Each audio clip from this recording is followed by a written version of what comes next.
Hi, everybody. Welcome to March 1. We are so excited for things to get underway. Obviously, you're in family time right now, and Mr. Lezcano and I are just taking a look at this CJH Hybrid Back to School slide deck and just making sure we go through a lot of details. There are a lot of details for this weekend as we get into kind of shifting into hybrid learning and all of that. So whether you are a remote student or a hybrid student coming back on Tuesday or Wednesday or Thursday or Friday this week, we're excited to see you, and we're going to try to answer as many questions as we can while going through this presentation, okay? And thank you for any families that are watching this and wanting to review and just kind of get a better feel for what the start's going to look like. So let's go ahead and get started. First thing we're going to do is look at our different cohorts. So in-person cohort A, these are the groups that are coming on Tuesday and Thursday. Monday's going to stay the same for everybody. It's family time at 10:30. Teachers are available for office hours from that 11 to 11:30 block and 12:20 to 1:20 block. The big piece is when they come to school, they have school from 7:40 to 2:20. Again, that's Tuesdays and Thursdays. And then Wednesdays and Fridays, they're going to be working on that asynchronous work assigned by teachers. They will not be doing Zooms because their teachers are in other classes working with cohort B. When we look at cohort B, we're just flipping it. Everything stays relevant on Monday.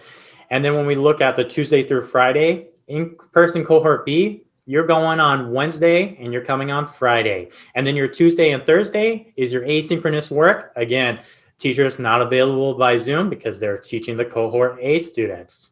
But you can anticipate, so when you come into in-person instruction on your normal days, on your given days, you're going to have your teachers talk about what you need to work on your other days so that when you come every other day, you have your stuff kind of completed. So be ready for that. Then we're going to transition to remote cohort A. Again, Mondays, the same. If you're a remote cohort A, take advantage of those office hours because the students that are coming into the building are able to check in with teachers live. If you're a remote student, you're going to want to take advantage of those office hours.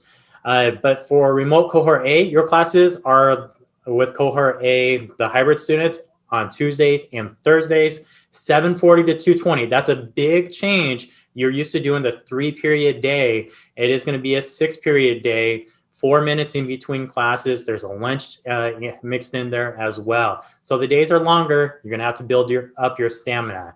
So a good tip is definitely going to be if you are used to sitting down at your computer for the entire class period, you might occasionally need to stand up. If you usually have your camera on, you'll have to turn it off and, just take a quick break. I mean, even Mr. Lezcano and I are sitting here right now doing this quick recording, and we are standing up ourselves while we're on this Zoom. So make sure you kind of find a habit that's going to work for you, but it would also be encouraged that you stay close to your computer while this instruction's happening, even if it's for all 6 periods, so that you're not missing out on important stuff. Thanks, Mr. Robinson. And as you've seen on these last few slides, there's a bottom note that's highlighted that attendance will be taken through an attendance Google Classroom. Those are going to be for the days when you are not in school, when you're doing asynchronous learning. We need to make sure that even though the students are only going 2 days a week live or remote, we need to account for the asynchronous days.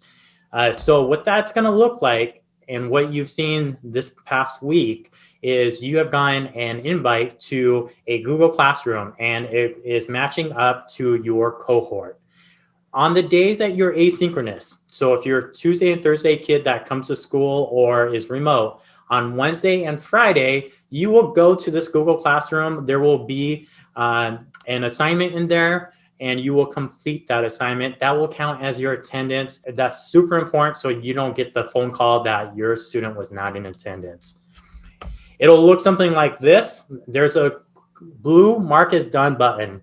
And all you need to do is click on that. That lets us know that you are around, you've gone into Google Classroom, and you are following what we're asking you to do. You do that, you are counted for the day. We also want you to continue doing the work that you have with your classes, but we need you to make sure that you go ahead and click that button. I hadn't thought about the fact I'm getting ready to click send on a s'more that goes out to all families and students and staff. It's a big one. And there's this question about like which cohort, if you are unsure as to which cohort you are slated for, I hadn't thought about the fact that you can go into your Google Classroom tab right now because this has been sent out. And if you still have confusion, it will tell you cohort hybrid B or whatever. So if you're still kind of wondering where to find that, that's yet another location for you. This will go out at 7 a.m. in the morning. We're asking that this gets done as soon as possible so we can mark you as present for the day. This is part of our communication that we've been sending out as our second semester as we switch to the hybrid schedule of what this looks like. It gives you a nice little breakdown of when each period is, when you find lunches, and the difference between what Monday looks like and then what the Tuesday through Friday looks like. This is a good reference point if you want to know where you are as a student or as a family. You want to be able to track what your kids are doing. So if you're wanting to drop your kid off super early, just be aware that the building will be kind of shut down until a certain time because we have a lot of safety protocols to take care of. It's absolutely appropriate, but if you are used to in a normal year dropping kids off way earlier than that, please know that our doors will not be open. If it was me and I have 3 kiddos at home, I might even be tempted. This will be in the s'more newsletter. We'll make sure it's sent out multiple ways, but I might even print a copy of this and just take the part that pertains to you, because maybe more of your kids are on one specific cohort, and just make that a focus. Put it up in the house, put it on the fridge or whatever. Here are the facts. We have now 3 school lunches. They're going to be based off your 4th period teacher. Those lunches are going to be grab and go lunches. There's going to be a hot option. There's going to be a cold lunch option. And here's the cool thing. Lunch is free for all students. The only thing you have to do is share your student ID with the lunch staff. It's just for an accounting piece. But besides that, your kid can come get free lunch here at school this year. Just so we know, this kind of breaks it down so you know what lunch you have. These are based off your 4th period teachers. So if your teacher shows up here, that means you have first lunch. So what would happen is right after 3rd period, you're going to come to the cafeteria and go to first lunch. So right after 3rd period. We look at our second lunch. Now, second lunch is a little different. You will start in your 4th period. About halfway through, you will go to lunch, and then you will go back to your 4th period. And these are the teachers that it affects. Finally, this is our 3rd lunch. And what we're looking at here is you've gone through your 4th period. Your 4th period is just ending. You go to lunch. And then as soon as lunch ends, you're going to transition to 5th period. And students, we'll be posting this around the building in case, if you're a student who's new to our building or you're in 8th grade and you've never been here yet, then we're going to be posting that up around the building so you just have it as a reference, and teachers will review this as well. Word to the wise, it is look a little bit different in our commons, as you can imagine. We'll be covering that in videos and things like that, but it's not a normal school year, as you all know. So the sitting area and the way it looks out there and the grab and go lunch, not the way we normally do business, but the way we are doing business for the rest of this year. One of the things we're going to have everyone do is complete a daily attestation. And this is something that is going to be a requirement for our students. So when you get a chance, go ahead and watch this video. I did mine this morning. It looked like this, gave me a little green check mark. Just said I was approved to attend school today. So the attestation health screening, as parents, you will get this every day that your student is supposed to be in attendance. Now, there's a cool option on there, and we would recommend it, is putting a cell phone number in. You can put your student's cell phone number in there, so that way, in the morning, your student gets the link right onto their cell phone, and they go through the process. We have a couple of health screening locations. Bus riders, it's going to be a new spot where they're coming in. It's going to be on the side of our gym. So because they're coming on the side of the gym, those kids are going to enter through our gym lobby, and there's going to be a health attestation set up there. If you're getting dropped off, or your parents are dropping you off, or you're walking, you're going to enter at the main entrance. Again, both spots will have a health attestation, and there'll be 2 options. If you have it on your phone, you'll be able to go show the staff that are running the health checks. You'll show them their phone. they'll do a temperature check, and they'll give you a stamp of approval. If you don't have it on your phone, that's okay. We have paper copies. Takes less than 30 seconds to complete one. You fill it out. You will show the staff member, do a temperature check, stamp, and you go on your way. We got to practice it the other day, and it was smooth and quick. But again, we recommend being able to get that on the student's cell phone. What happens if a student arrives late to school? If a student arrives late to school, great question. We will still go through the process. We do want them to go through the main entrance, and we will have our attendance clerk there, and we'll run them through the attestation process there. We'll do the temperature check. If you have it on your phone, you'll still be able to show it on your phone. Otherwise, we'll have you do a paper attestation. And the temperature check is one of those thermometers that you can point at somebody's forehead. It is. It's nice and quick and effective. This slide pretty much talks about what we just talked about. So again, students will get a temperature check. Staff will welcome each student and ask to view their attestation, and then they'll get the stamp, and then they will head out. Again, I can't reiterate enough that so you as a parent don't have to continually do this, get the email and answer it every time your student's going.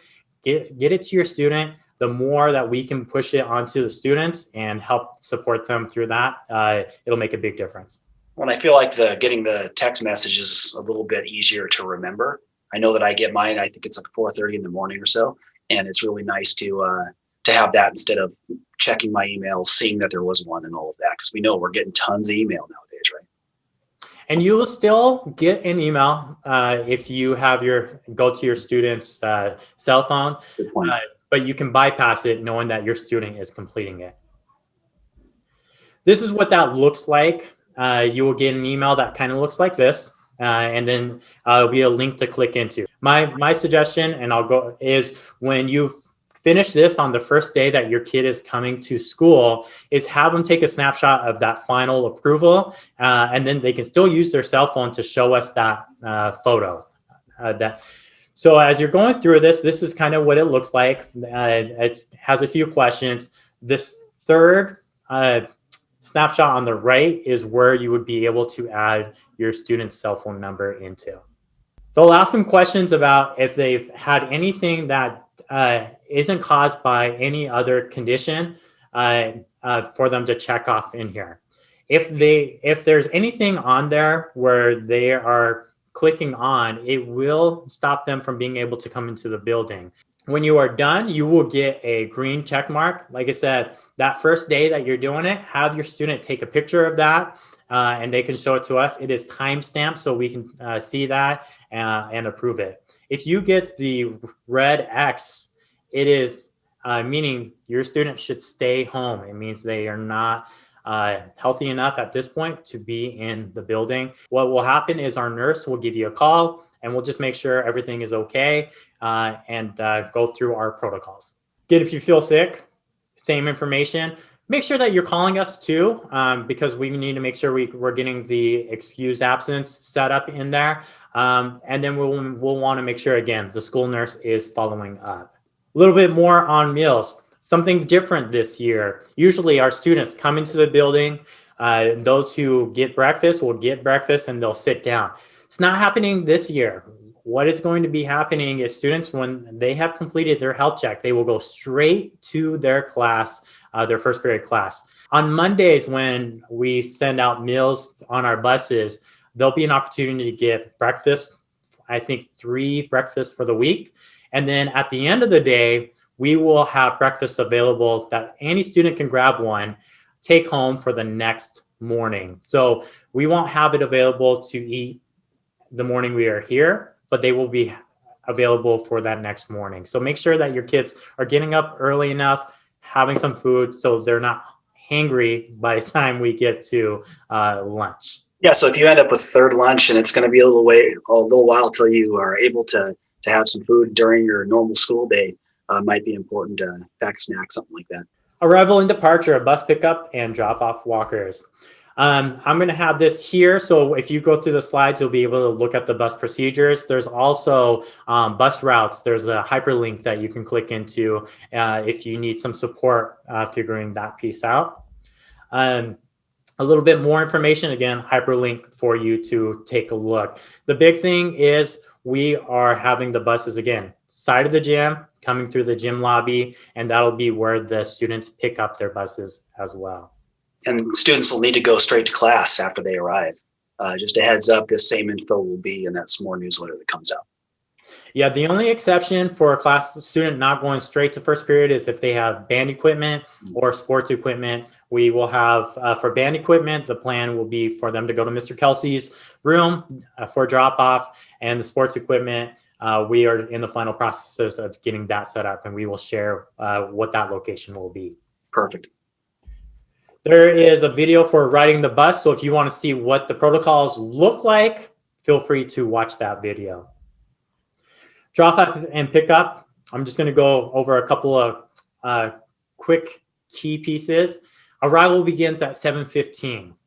That's when we will open our doors. Try not to come before then. If you have to come before, I'm asking that you keep your student in your car until we open our doors, and then they can come line up. Our tardy bell is at 7:40. Our hope is to get kids through between 7:15 and 7:30 as much as possible to get them into their classes. We know the attestation process may take a little longer. So if you're here by 7:30, we should be able to have all kids into their classes by that 7:40 time. I make a quick note. We're going to be obviously showing you a overhead map and all that stuff. But for people who are having either older siblings drop off, just a quick note of caution, please drive carefully as we figure out our signage and movement of buses and cars and all that. It's a little different than the normal years of past. So just please make sure as we're figuring this stuff out, we're driving nice and slowly through our drive. Walkers, it's going to be pretty similar to our drop off. You guys will be coming into our main entrance and going through our health attestation there. Few miscellaneous items that we want to make sure that you know. Right now, we don't have our water fountains open. So we need you to make sure that you are bringing water bottles that are full. I've talked to our lunch staff, and it sounds like those who are getting lunches, there will be water available in water bottles. So an additional water there. And we will look to see how we can accommodate students' needs to fill up water bottles. We are looking at some processes right now. Other things, make sure you're dressing warm, especially if you are on the bus. It's going to be well ventilated. That means there's going to be windows that are going to be open. And one huge thing, make sure your Chromebook is good to go and it's charged every morning and it can get through the day. Oh, and let me also add, it's a good idea to bring some earbuds with you. If you have some, you might want to bring those with you so that you can occasionally interact with because you can imagine in different classrooms, there's different setups and all that, but having a set to plug into your Chromebook while you're here, it's not a requirement, but it sure is nice depending on how instruction is going in class period. Totally. That is a big one. So if you have them, bring them. Well, thank you guys. We appreciate it. And I hope it gave some context if you were going through the slide deck on your own about some of the answers. If there are things that you still have questions on, you have my email, you have Mr. Robinson's email, you have our phone number. Give us a call or email us and we can do our best to address any questions that you have. But hopefully this will help you get through at least the first week of school. And then as questions arise, feel free to reach out. We're happy to answer. I'm confident we'll get rolling. It'll be exciting to have students here. We'll this will be our new norm for a while, and it'll only take us a week or two to kind of have this be a well-oiled machine. And then just for your leisure, if you're interested in any of the protocols that are being done at our school or in the district, there are videos throughout the rest of this slide deck, and you can take a look at those. But again, thank you so much for your time. We appreciate you, and we can't wait to get kids back into the building. Thank you so much.